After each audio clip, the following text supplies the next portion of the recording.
Welcome to the Banker Lamp. Please enjoy the video. In this video, I will explain how to remove a Dodge Charger grill emblem. First, gather your essential tools.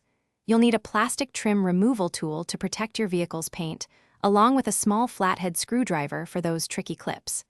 Don't forget a clean microfiber cloth and some adhesive remover for a pristine finish. Having these items ready makes the process much smoother and helps avoid any damage. Now, let's get access to the emblem. Begin by opening your Charger's hood to expose the area behind the grille. Carefully look for the emblem's mounting points from this vantage. You'll typically find a few clips or fasteners securing it.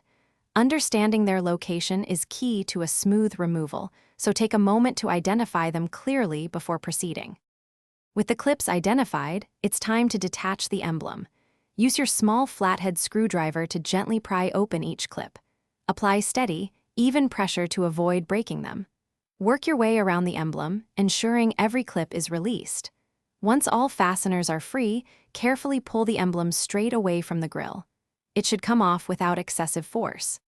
After removing the emblem, you'll likely find some adhesive residue left behind. Use your adhesive remover to gently clean these sticky spots. Apply a small amount to your microfiber cloth and wipe the area thoroughly. This ensures a clean, smooth surface. If you plan to install a new emblem, this step is crucial for proper adhesion. Take your time for a professional finish. Thanks for watching. If this was helpful, leave a like and consider subscribing. See you next time.